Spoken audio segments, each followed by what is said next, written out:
Hello students, welcome back to the class. Last class we have discussed about fundamental duties. In this class we will discuss about unit 3, okay, which includes 9 to 14th answer. So short answers which contain nearly 9 to 14 short answers are included in unit 3. So if you go forward here, the composition of electoral college, first we will discuss 9th one. Second thing we will discuss about what is the difference between the ordinary bill and money bill, okay. This is the 10th one. So what is the main difference we can find in ordinary bill and what is the difference we can find in money bill. And third one we will discuss about what is the composition of Union Council of Ministers. Composition of Union Council of Ministers we are discussing in question number 11. Now first one, what is the composition of electoral college? Electoral college is nothing but the body of members who are participating. What are the body of members who are participating for the elections of president as well as vice president? So whatever the body of person which are participating for the election of president is called as electoral college.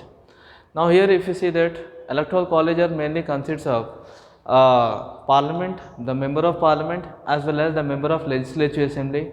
In the member of legislative assembly we can find Delhi, Pondicherry as well as the member of Jammu Kashmir also participating for the contesting president. So if they wanted to elect the president, so electoral college mainly consists of the member of parliament are mainly participating for presidential election, as well as in legislative assembly. If you see that in legislative assembly, Delhi and Puducherry or Pondicherry, before it is Pondicherry, now it is called as Puducherry. So the member of Puducherry as well as Delhi, they were also participating in elections. So this is called electoral college. What is meant by electoral college are nothing but the body of members, whatever the body of members who are participating for the election of president. So whatever the body of members who are participating for the election of president, so that is called as electoral college.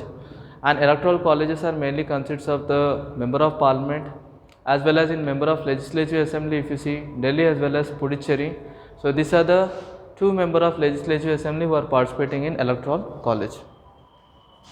Second thing we will discuss what is the difference between the ordinary bill as well as money bill.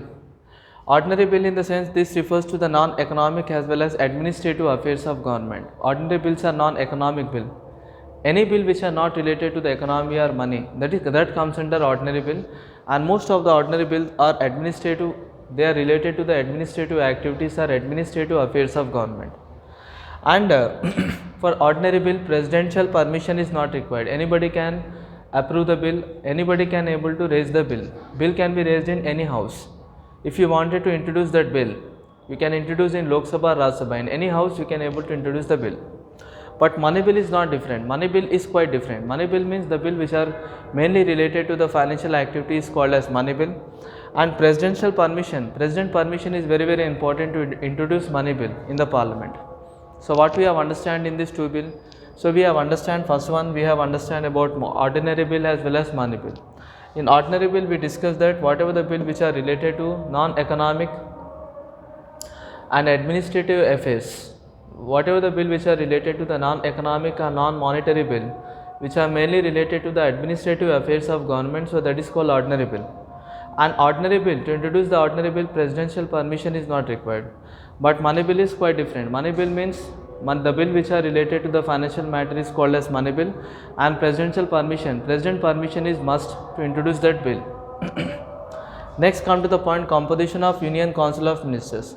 Union Council of Ministers are mainly classified into three types. One is called cabinet minister, ministers of state as well as deputy ministers. So here if you see the Union Council of Ministers are mainly classified into three types. One is called cabinet ministers, minister of states as well as deputy ministers, combinedly called as Union Council of Ministers. This Union Council of Ministers are headed by Prime Minister, is the head of Union Council of Ministers. So children, we have discussed mainly three short answers we have discussed which are from the unit 3.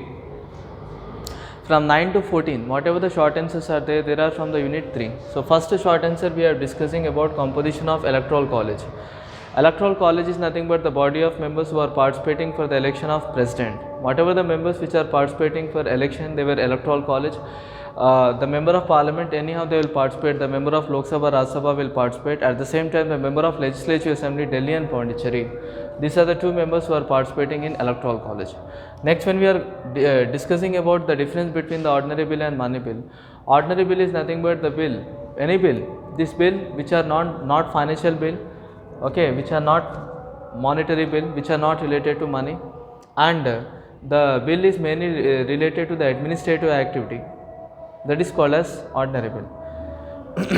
And for this bill no need of permission of president is required. But money bill is quite different, the bill which are related to the financial matter, that is a money bill, and permission of president is very important and very important to require. Then we have discussed about the composition of Council of Ministers, in which we have discussed that Council of Ministers are mainly classified into three types. One is called cabinet ministers, one is called minister of state, and one is called deputy minister. Altogether all these ministers were together called as Union Council of Ministers, and the head of Union Council of Ministers is Prime Minister. We will say that in Lok Sabha the powerful positions are mainly, the powerful powers are mainly enjoyed by the Council of Ministers who are headed by Prime Minister. Prime Minister is the head of Council of Ministers. As long as the Prime Minister will be in power, Union Council of Ministers can retain their position. The moment in which the Prime Minister will resign, the Union Council of Ministers have to step down. Or else if all the Union Council of Ministers will step down, then Prime Minister also have to step down. Both the powers are related to each other, either directly, indirectly, both are related directly. Prime Minister has a power, if Prime Minister wanted to remove any Council of Ministers, he can remove. So he can remove the Council of Ministers, in the place of that Council of Ministers he can appoint new one. So the powers of Council of Ministers are greatly enjoyed by the Prime Minister. Prime Minister have full control over Council of Ministers. And who have a full control of Council of Ministers? The member of Lok Sabha, parliament members have full control over Council of Ministers. Okay, this is one point. So these are the composition of Union Council of Ministers we have discussed. One is called as Children's Cabinet Minister, one is called Minister of State, and one is called Deputy Minister. Cabinet Minister means, if you see Union Council of Ministers, altogether all these ministers were called as Union Council of Ministers, and they are headed by Prime Ministers. So in this topic we have discussed mainly about composition of electoral college. We have discussed about what is the difference between the ordinary bill as well as money bill, and we have discussed about what are the composition of Council of Ministers. We will meet you in the next class, students. Thank you very much. And in the next class we will continue with the unit 3 further answers. In the next class we will discuss about 12, 13, 14. 3 answers we will discuss in the next class.